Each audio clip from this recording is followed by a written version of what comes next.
আগামী জাতীয় নির্বাচনে বিএনপি বিজয়ী হলে মাদক সন্ত্রাস, জলাবদ্ধতা নিরসন এবং শিক্ষা স্বাস্থ্যের উন্নয়নের মাধ্যমে বাসযোগ্য নগরী গড়ে তোলা হবে বলে জানালেন ঢাকা ১৬ আসনে দলের প্রার্থী আমিনুল হক।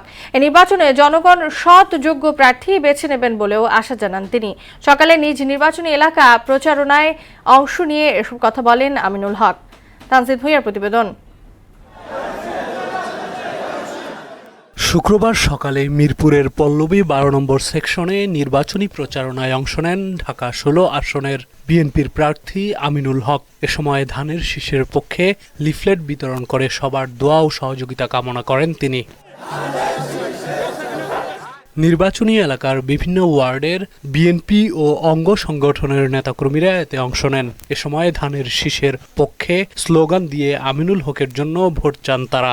জনগণের যে পরিমাণ ছাড়া আপনারা দেখতে আছেন, স্বতঃস্ফূর্তভাবে জনগণ যেভাবে আমিনুল ভাইয়ের পক্ষে নামছে, আমরা চাই আগামী ১২ তারিখে ধানের শীষই ভোট চাই। ধানের শীষের কাণ্ডার হিসেবে ধানের শীষে ভোট দিয়ে সবাই ইনশাআল্লাহ ওনাকে বিপুল ভোটে জয়যুক্ত করবেন। সবাই ভোট দেব ধানের শীষকে ভোট দেব আমিনুলকে ভোট দেব। ক্লিন ইমেজের কারণে প্রতিটা লোক তার প্রতি আন্তরিক হয়ে যায়, ভোট দেওয়ার জন্য আন্তরিক হয়ে যায়। আমিনুল হক সাহেবের যে জনগণের কাছে যে গ্রহণযোগ্যতা, আশা করি ১২ তারিখে যে নির্বাচন হবে ফেব্রুয়ারির, সেই নির্বাচনে মানুষ স্বতঃস্ফূর্তভাবে ভোট দেবে।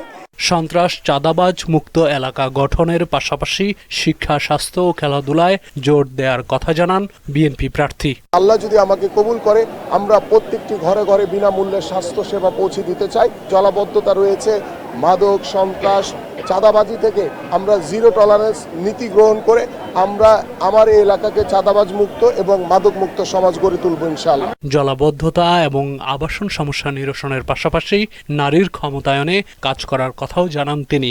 আমার এই এলাকায় নিম্ন, মধ্যম এবং উর্দুভাষীদের একটি বৃহৎ জনগোষ্ঠী রয়েছে, তারা এখনো স্থায়ী পুনর্বাসন পায়নি। আমি যদি নির্বাচিত হই, আমি সবার আগে এই মানুষগুলোকে স্থায়ী পুনর্বাসন করব। পাশাপাশি সবচেয়ে বেশি গুরুত্ব দিয়েছি আমি শিক্ষা ক্ষেত্রকে। জাতীয় সংসদ নির্বাচনে নির্বাচিত হতে পারি, আমরা প্রথম বছরেই ৫০ লক্ষ পরিবারের যারা গৃহকর্ত্রী রয়েছে, মা রয়েছে, নারী রয়েছে, তাদের কাছে আমরা ফ্যামিলি কার্ড পৌঁছে দিতে চাই। এলাকার উন্নয়নে কেবল প্রতিশ্রুতি নয়, তা বাস্তবায়নের আশ্বাসও দেন আমিনুল হক। পরিকল্পনাগুলো নিশ্চিত করেছি এবং এগুলো আল্লাহর রহমতে বাস্তবায়নের অপেক্ষায় রয়েছে। তানজিদ ভুঁইয়া, মোহনা সংবাদ, ঢাকা।